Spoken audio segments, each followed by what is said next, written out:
일전에 매일 경제신문에서 이 조태훈이라고 하는 사람의 기사가 나왔어요.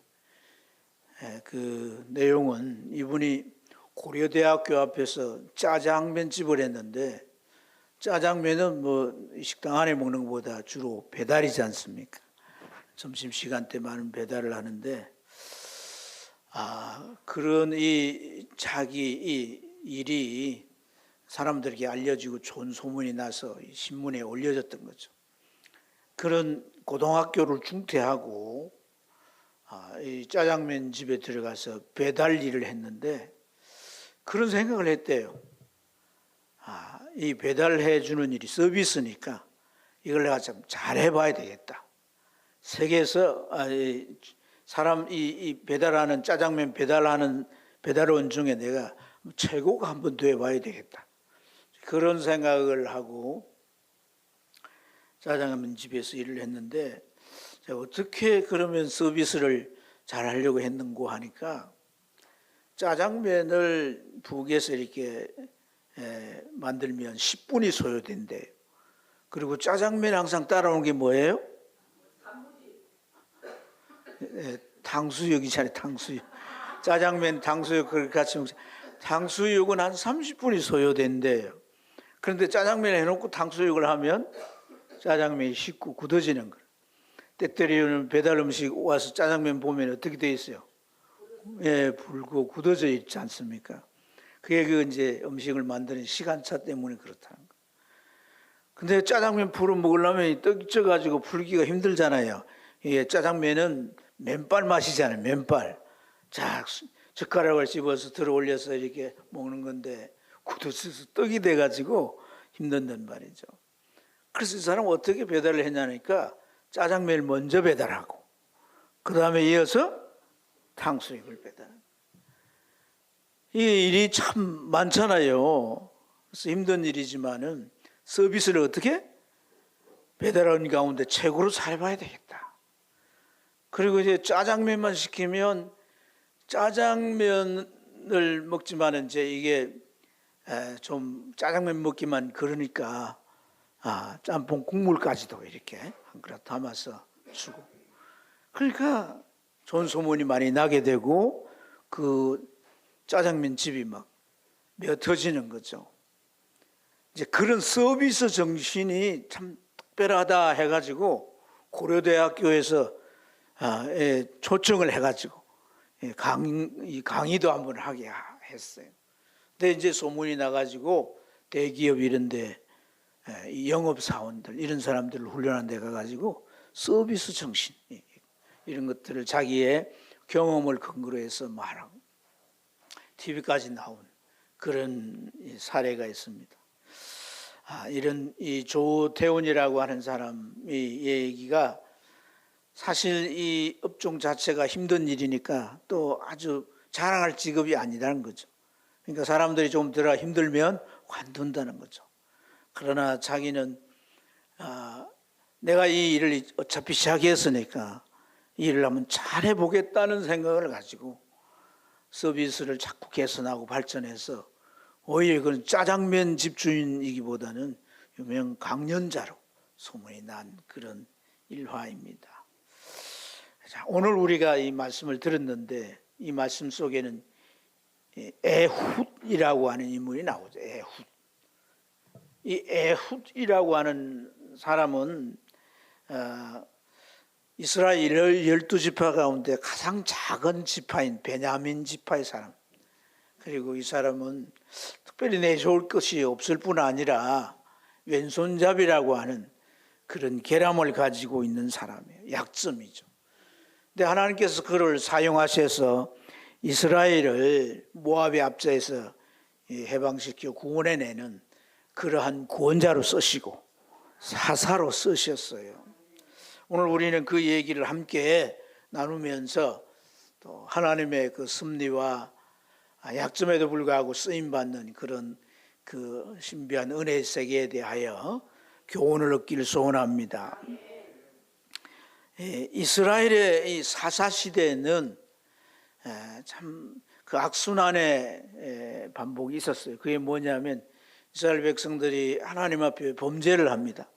우상 숭배를 하고 또 하나님의 율법을 따라 살지 않고, 그래서 그 죄가 아주 가득 차게 되면 하나님께서 이웃 나라, 강한 나라를 통해서 침략을 하게 해가지고 그 침략을 받고 전쟁에 지게 되면 속국이 되어서 압제하에서 조공도 바쳐야 되고 이렇게 살게 하십니다.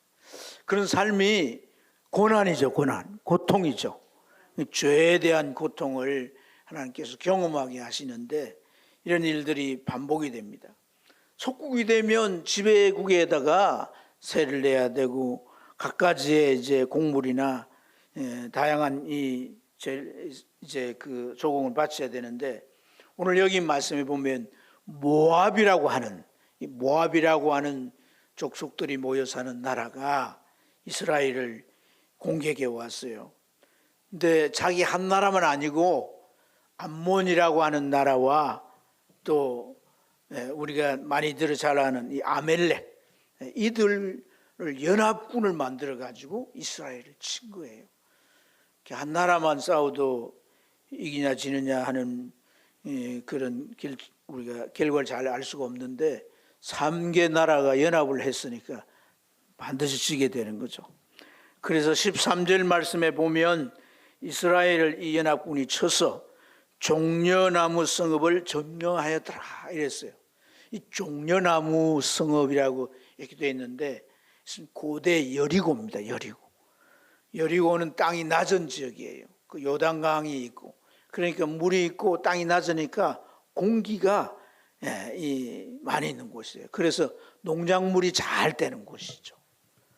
그래서 그 농작물이 잘 되는 이 소위 농산물의 곡창지고, 또 이곳은 위치적으로도 이스라엘 전역으로 이렇게 통하는 그런 이 중간 위치이기 때문에 뭐 이제 산업물 이런 것들을 이제 교류하는 그러한 일종의 이제 유통업이 발달된 곳이. 그래서 여리고라고 하는 곳은 예수님 당시도 신여리고가 세워질 정도로 그것은 아주 발달되고 무역이 흥했던 그런 곳입니다. 어쨌든 이곳을 빼앗아서 18년 동안 이제 그 속국으로 지배를 당하게 되었던 것을 볼 수 있습니다. 여러분 17절 말씀을 보면 모압 왕을 이렇게 표현합니다. 에글론은 매우 비둔한 자였더라. 비둔하다는 말이 뚱뚱하다는 말이잖아요. 그죠? 그렇죠?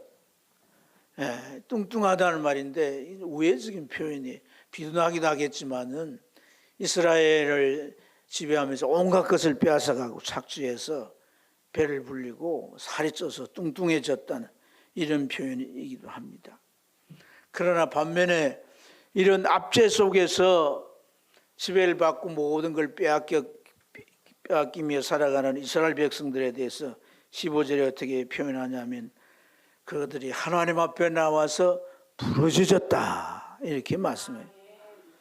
여러분 이 부르짖었다라고 하는 말은 그들이 이 압제 속에서 핍절해졌다는 거예요. 그 고통이 가중됐다는 거예요.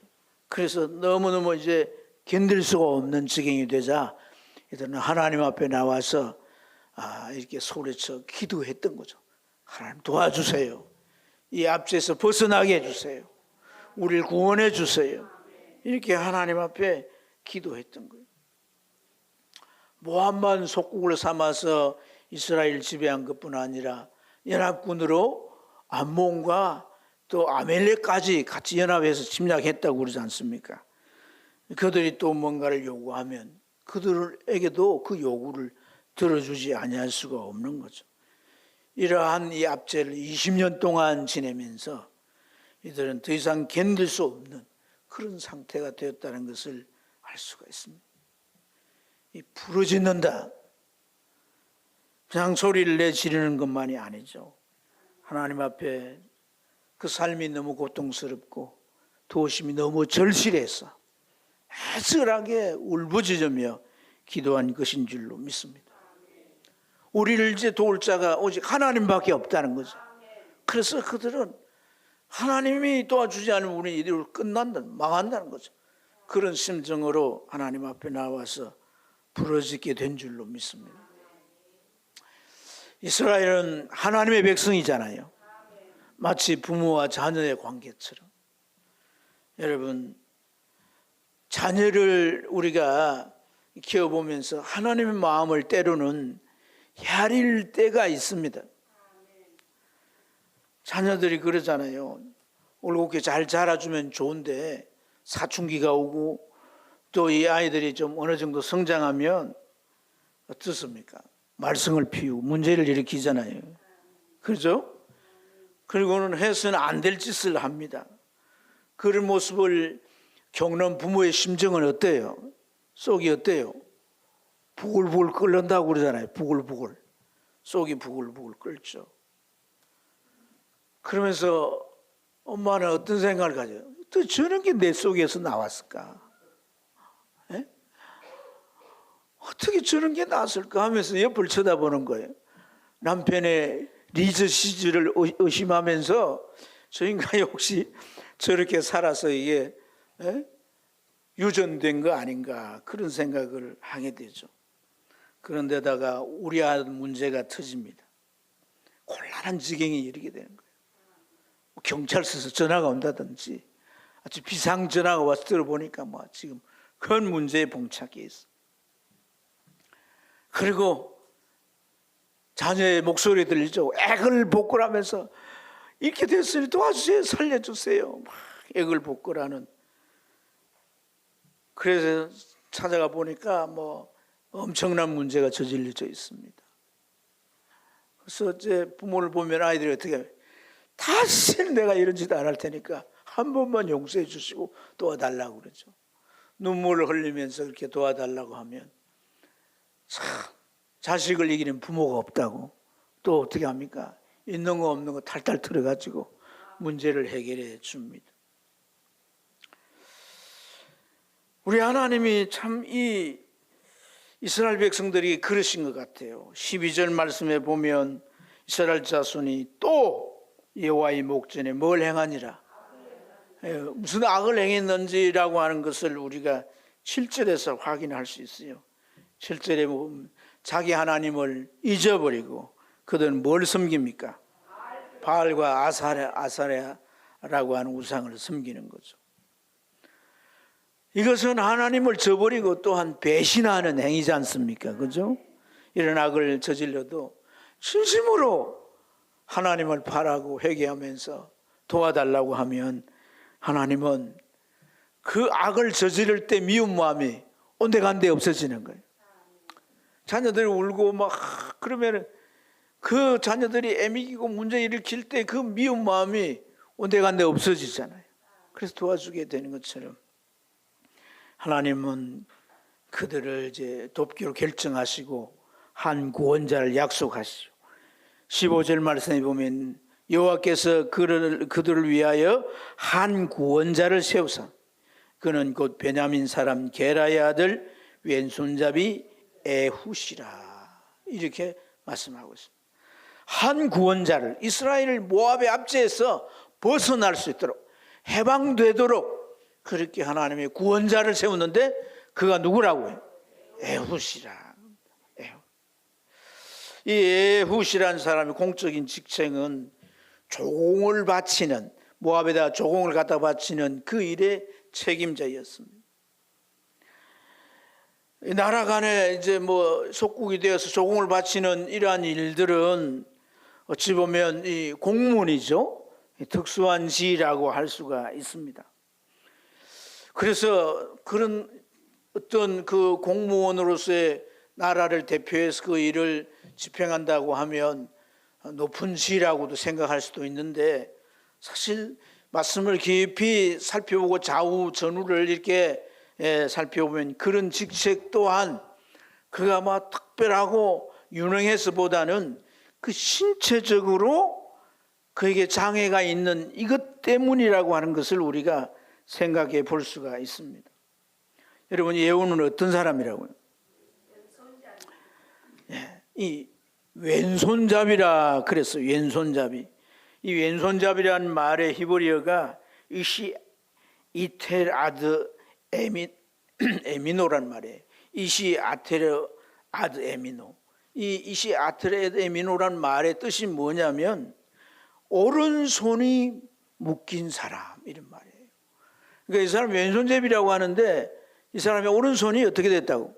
묶여 있다는 거예요. 또는 제한된 사람 이런 말이에요. 오른손이 묶여 있고 제한되면 오른손을 마음대로 이렇게 쓸 수 있어요, 없어요? 쓸 수 없는 게 장애란 말이에요. 장애. 오른손에 그는 핸디캡을 가지고 태어난 사람이라는 것을 우리가 알 수가 있습니다.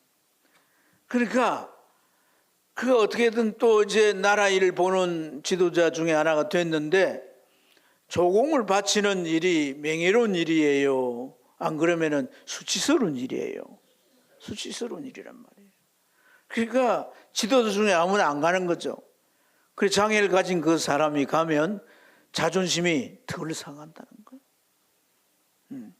정상적인 사람이 가서 조공을 바치면 뭘 부족해서 어떻게 그렇게 못나서 이렇게 되면 자존심이 상하지만 장애를 가진 사람이니까 조공을 바치는 것이 그렇게 또 이해될 수 있고 뿐만 아니라 속국의 지배를 받으면 항상 마음에 감정이 있잖아요. 분노가 있잖아요. 그러니까 조공 바치러 와서 어떤 짓을 저지를 줄 모르죠.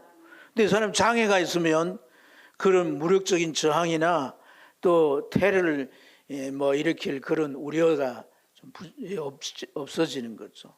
그렇기 때문에 아마 모압의 입장에서도 그 사람이 이런 조공물을 갖다 바치는 걸 좋게 생각을 했을 겁니다.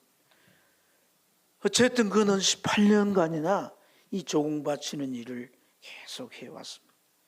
얼마나 수치스럽고 굴종스러운 일이겠습니까?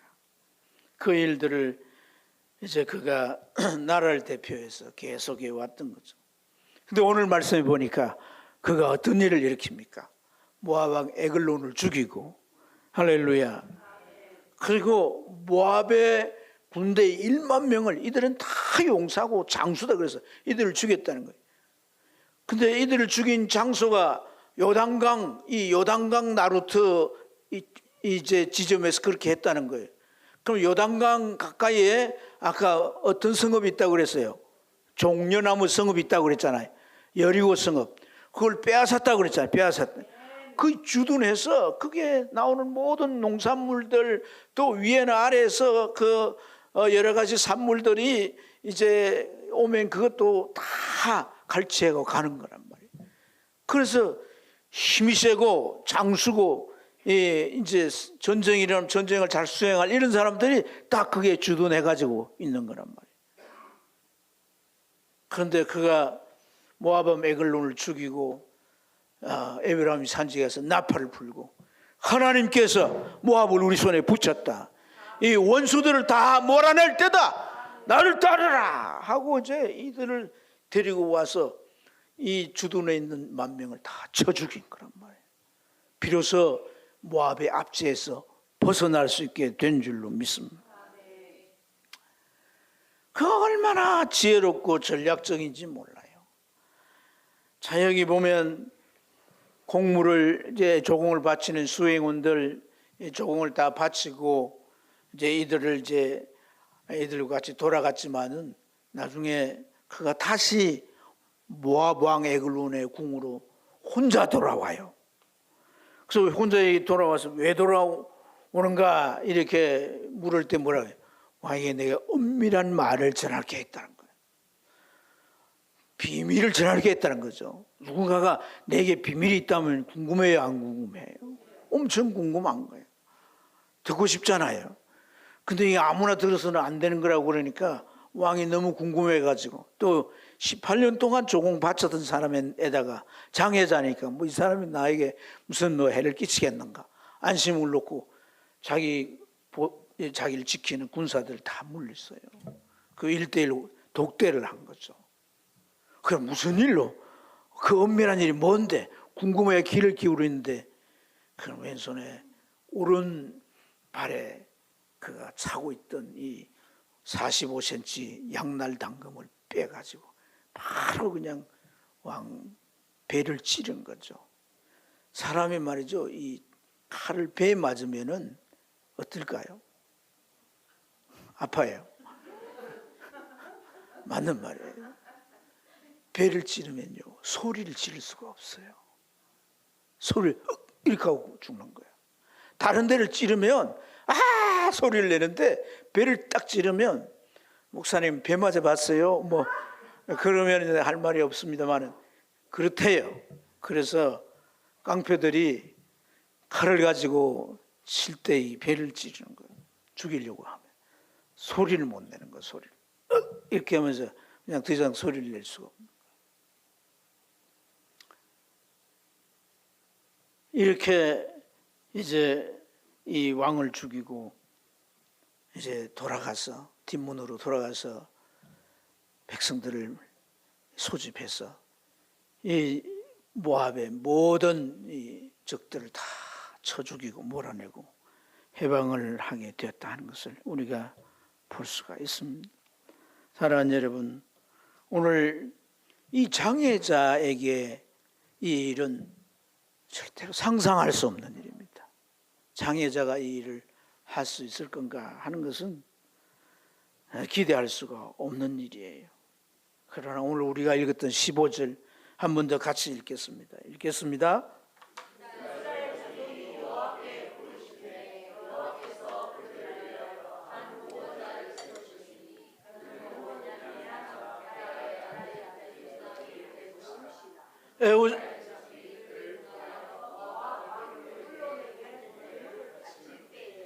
아멘.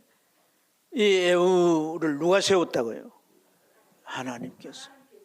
뭘 하게? 구원자로, 구원하는 자로 하나님이 세우셨다는 거예요. 그는 어떤 사람이라고요? 왼손잡이 정도가 아니라 오른손이 장애자란 거예요. 장애자. 그러한 그를 하나님께서 구원자로 세워서 자기 백성을 18년의 압제 속에서 벗어나게 해 주셨다는 거예요. 흔히 우리는 약점이 없고 어떤 재능이 아주 다양하고 탁월하고 남다른 장점이 많은 사람, 그 사람이 큰 일을 할 수 있다고 생각해요. 또 하나님께서 어떤 사람을 쓰실 때도 그런 사람을 들어 쓰신다라고 생각합니다. 그러나 오늘 우리가 이 말씀을 살펴볼 때 그 생각은 잘못된 착각인 것이에요.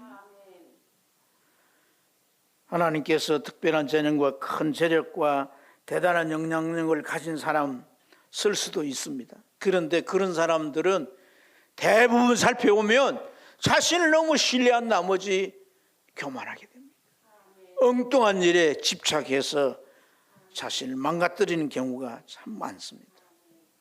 사랑하는 여러분, 하지만은 자기에게 약점이 있고 그게 핸디캡이고 그게 정말 내세울 수 없는 그런 부족함일지라도 그것 때문에 하나님 앞에 나오게 되고 하나님 앞에 그 자신을 의탁하면서 하나님의 장중에 사로잡히게 될 때 우리 에후처럼 쓰임받을 수가 있는 거예요. 하나님 앞에서 너무나도 귀하고 소중한 일에 쓰임받을 수 있게 된다는 사실이에요. 사실 예후는 성장 환경도 좋지 않았을 것입니다. 그가 어떤 지파라고 그랬어요? 베냐민 지파. 이 베냐민이라고 하는 이름을 그 베냐민은 야곱의 12번째 아들이잖아요, 그죠? 근데 아들을 낳을 때는 다 그 어떤 특징을 따라 이름을 짓는 거예요. 그래서 벤이라고 하는 것은 아들이라는 말이에요. 아민이란 말의 뜻은 뭐냐면 오른손이란 말이에요. 그러면 무슨 말이 돼요? 오른손의 아들. 무슨 손의 아들? 오른손의 아들. 그러니까 베냐민의 후손들은 유전자를 어떻게 타고나는 거예요? 오른손이 센 유전자를 타고난단 말이에요. 그래서 최고 큰 아빠, 엄마 태어난 아이가 조그마지는 않잖아요. 유전자 때문에 그런 거잖아요, 그죠? 그렇죠. 신체적인 특징은 부모의 어떤 그런 이 강점을 통해서 잘 드러날 수가 있습니다. 그래서 이 오른손의 아들, 베냐민 사람들은 오른손이 다 센 사람인데 오늘 그 예훗이 태어났어요. 태어났는데 다 가족들은 오른손이 강한데 태어났는데 보니까 이 오른손이 뭐예요? 장애가 돼요. 장애. 그러니까 왼손만 쓸 수 있는 그러한 아이로 태어났으니까 그 아이는 흠결이 있는 거예요. 흠결이. 유대인들 의식 속에는 이 장애라고 하는 것에 대해서 부정적인 의식이 강합니다. 뭐 어느 나라도 다 과거에 그랬지만, 그래서 장애인이 있으면 그걸 이제 가정의 수치로 생각하고 또 그 지역에 그 사회에 부끄럽지 않는 모습으로 생각합니다. 오늘 이 예훗은 마치 조막손처럼 말이에요. 힘도 없고 그냥 붙어 있긴 한데 흔들흔들하는 그런 손이었어요. 이런 아이를 태어났으니까 부모에게는 마음의 근심이 되고 또 가족들에게는 뭐 냉대가 있었으리라고 생각합니다. 바깥에 나갔더니 친구들이 뭐합니까? 저 손 보라고, 팔이 저 모양이라고. 그게 조롱도 했겠죠. 우리나라 60년대 70년대도 그랬습니다. 여러분. 왼손 쓰는 사람만 보더라도 그걸 왼손으로 쓰는 그 흉으로 여겼어요. 나이 드신 분들 기억하시죠? 요즘은 아무 흉이 되질 않아요. 여러분, 이런 장애를 가지고 그런 환경 속에서 살면서 부모도 나를 달가워하지 않고 형제들도 나를 냉대하고 바깥에 나가면 조롱당하고 무시당하고 그런 그가 바라봐야 할 대상이 누구겠어요? 하나님. 하나님을 의지했다 이 말입니다. 하나님을 바라봤다는 거예요. 하나님을 믿는 믿음을 그 마음 가운데 키워갔다는 거예요. 아멘. 그래서 그가 이 조공을 바치는 책무를 할 정도로 나라 일을 보는 위치에까지 올라갔는데 오늘 그러한 그 사람이 나라를 구원하는 그런 일을 그가 하도록 하나님께서 한 구원자로 선택하시고 그를 쓰셨다라고 하는 것은 하나님이 그를 보시기에도 믿음이 있다 없다? 믿음이 있는 거예요. 그걸 어떻게 확인할 수가 있는가? 오늘 하나님 그를 한 구원자로 세우시고 그가 이제 그 왼손을 가지고 왕을 그 압제한 왕을 죽이고 전쟁을 이제 일으켜서 승리했다고 나와 있지만 하나님에 대한 뭐 믿음이 좋았다 이런 표현들을 볼 수가 없어요. 근데 성경은 무슨 사유나 이유를 잘 밝히지 않고 팩트 그 자체를 기록해요. 그래서 뭐 해야 되는 거예요? 묵상을 해야 돼요. 성령이 조명해 주셔야 아 이게 이런 거구나 깨닫게 되는 거예요.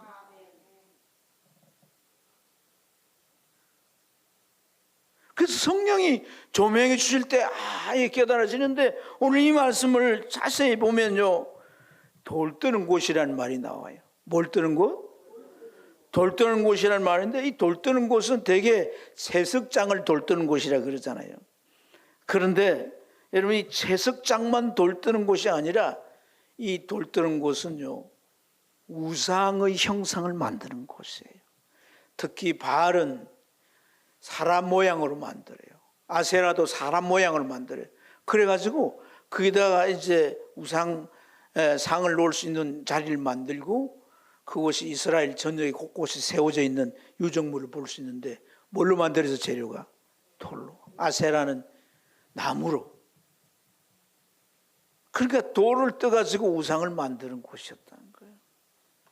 여러분 오늘 이 예후가 자 여러분 하나님을 신뢰하는 대목으로 우리가 확인할 수 있는 것이 이 돌 뜨는 곳에 그가 이제 왔다 가는 모습을 19절과 26절에 볼 수 있어요. 두 번을 이 돌 뜨는 곳이라고 나와 있는데 한 번은 그가 이 큰 일을 이행하기 전에 또 한 번은 그 이후에요. 여러분 큰 일을 이행하기 전에 그는 길갈 근처 돌 뜨는 곳에서 어디로 다시 돌아갑니까? 모압으로 가게 됩니다. 그리고 모압 왕을 죽이고 난 뒤에도 그가 그냥 에브라임 가면 되는데 어디로? 돌 뜨는 곳 지나서 에브라임을 갔다고 말합니다. 이 돌 뜨는 곳에는 특별한 의미가 있는 거란 말이에요. 왜 우상을 만드는 이 돌 뜨는 곳에 그가 갔을까요, 여러분? 18년간 이 압제의 원인이 무엇 때문입니까? 바알과 아세라를 섬긴 것 때문에. 이런 하나님의 징계가 왔다는 거죠. 우리는 합리화시키면 안 돼요. 삶의 문제가 다가올 때 그걸 잘 해석하는, 그걸 제대로만 해석하면 하나님과의 관계가 회복되어지고 문제가 해결될 수가 있어요. 근데 대부분 합리화시키고 그걸 적당하게 얼버무려 가지고 하기 때문에 문제 개선이 안 되는 거예요. 내가 지금 하나님 앞에 어렵게 무슨 일꾼으로 이렇게 산다 할지라도 지금의 모습으로 하나님은 날 보시는 것만 아니에요.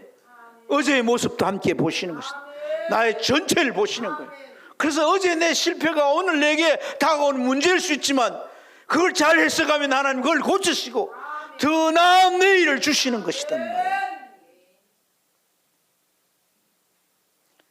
이 우상 숭배할 이 우상을 만드는 이곳에 그는 가서 뭘 했겠습니까?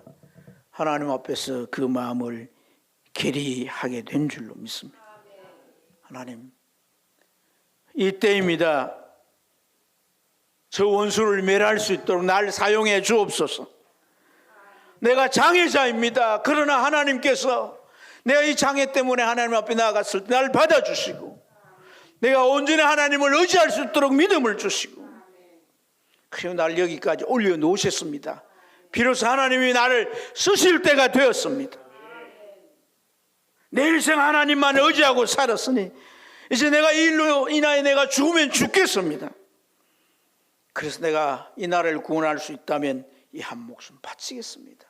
뭐 그런 계리를 하지 않았겠느냐 그 말이에요. 이 길갈 근처 돌 뜨는 곳에서 그가 다시 왔다고 말하지 않습니다. 그리고 왕을 죽이는 일을 성공했어요. 그 다음에 해야 되는 일이 뭡니까? 여리고성의 주둔에 있는 이 건장한 군인들을 몰아내야 될 거 아니겠습니까? 하나님 앞에 지나가면서 기도했겠죠. 하나님 1차 성공했으니 이 다음에 몰아내는 일도 함께 해주세요. 믿습니다. 그게 지나갔겠죠. 그래서 나라를 구원한 일을 다 이룰 수 있게 된 줄로 믿습니다. 어느 성경학자가 예웃을 연구하다가 아주 짤막한 그의 감동을 기록했습니다. 오른손을 쓰지 못하던데요. 그는 자신의 단점 때문에 하나님을 의지하고 살았다. 그랬더니 주님의 오른손이 예후의 오른손이 되었다. 하나님께서 친히 그의 오른손이 되어 주셨다. 사랑하는 여러분, 세상에 사는 사람들 가운데는 자기를 바라보고 열심히 노력이 돈도 벌고 노후에는 편안하게 이렇게 살기로 하고 조금 더 나아가면 내 자녀들 잘 되어서 세상에 성공하고 이렇게 잘 살기를 기대하고 오네요. 그래서 오직 이 자기와 자기의 근접한 가족들 위해 살지만 우리 그리스도인의 삶은 자기의 울타리를 넘어가야 하는 겁니다. 요셉의 그 넝쿨의 줄기는 담을 넘어도다. 그게 뭐냐? 영향력이에요. 영향력은 영향력인데 무슨 영향력? 선한 영향력. 선한 영향력. 선한 영향력을 끼치는 것이 그리스도의 선. 우리가 처해진 직장이나 하는 사업이나 어떤 곳에서도 우리는 뭘? 선한 영향력을 끼쳐요. 직장에 가서 내가 한 달 일하고 월급 받아서 가족과 함께 먹고 사는 곳으로만 생각한다면 그건 진정한 그리스도인이 아닙니다. 이곳에 내가 뭘 끼쳐야 돼요? 선한 영향력을 끼치는 거예요. 오늘 여기 이 에후를 보세요. 그는 장애자이지만은 그런 선한 영향력을 끼치는 거예요. 사사기 20장을 보면 베냐민 지파 사람들이 에후를 닮은 사람들이 많이 일어납니다. 에후가 어떤 사람이라고? 왼손잡이라고 해요. 왼손잡이. 이 베냐민 사람들은 다 무슨 손을 썼다고요? 오른손을. 그런데 이 사람들이 전부 다 왼손잡이가 됐어요. 사사기 20장 16절에 보면 700명은 다 왼손잡이라 물매로 돌을 던지면 조금도 틀림없는 자들이었더라. 이게 오른손으로 던지도 맞추기 힘든데 왼손을 던지면 진짜 엉뚱한 데가 떨어지잖아요. 근데 왼손으로 딱 던지면 정확하게 저 조는 사람한테 맞는 거야. 정확하게 딴 생각하는 사람에게 딱 맞는 거야. 정확하게. 틀림없는 자들이었더라. 이게 누구의 영향력이에요? 에후의 영향력. 그래서 사사가 된 이후에 그는 왼손잡이에 대한 부정적인 인식을 다 바꿨습니다. 그래서 왼손잡이 시대가 온 거예요. 왼손잡이 시대가. 할렐루야. 선한 영향력이에요. 잘못된 고정관념, 그릇된 통념과 인식을 바꾸고 하나님 앞에서는 장애를 가졌다 할지라도 하나님은 그 적당한 용도로 쓰셨어. 그를 높이고 영광스럽게 하는 이것이 하나님의 능력이고 하나님의 복이다. 하나님의 복이다. 건강한 신앙의식을 갖는 게 중요한 거예요.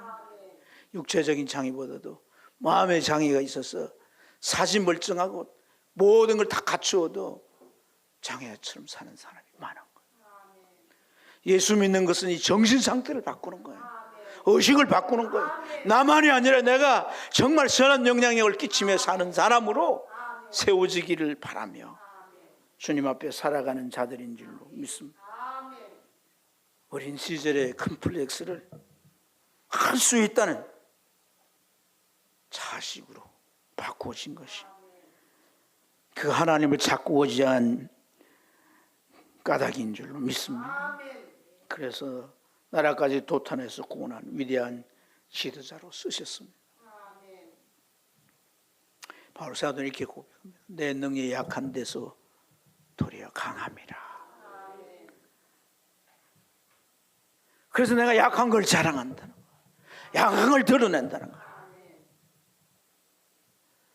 여러분 어떤 사람 전도해 보면 내가 뭘 성공해놓고 뭘 잘해놓고 그래 교회 오면 그 사람 뭐합니까? 내가 이렇게 성공한 사람이야. 나를 알아줬으면 좋겠어. 그런 걸 하나님 받지 않습니다. 하나님 앞에서는 아무리 찾아도 난 약점이 없는데요. 현미경을 찾아도 난 약점이 없어요. 그럴지라도 기도하면서 하나님 앞 자신을 살펴보면 그 약점이 없다고 생각하는 그게 바로 약점입니다. 그게 교만이기 때문에. 그래서 뭡니까? 그 약점은 하나님 앞에 나를 정말 내려놓고 의지할 수 있는 오히려 축복의 수단인 줄로 믿습니다.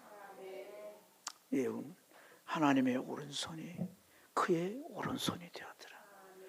양손잡이가 된 거예요. 할렐루야. 얼마나 더 풍성하고 능력 있는 삶을 살겠습니까?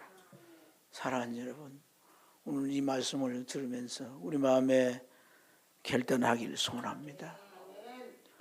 하나님 앞에는 아무 장애가 의미가 없다는 겁니다. 그 능력이 함께하고 그 지혜가 함께하면 우리 삶을 얼마든지 바꾸고 갈 수 있고 위대한 삶으로 만들어 갈 수 있는 거예요. 에호처럼 하나님과 결탁하십시오. 그를 의지하십시오. 그를 찾고 그분을 붙드십시오. 하나님 반드시 그에게 위대한 일을 맡기시고 선한 뜻을 이루시고 선한 영향을 끼치는 위대한 사람으로 세워 주실 줄로 믿습니다. 기도하겠습니다.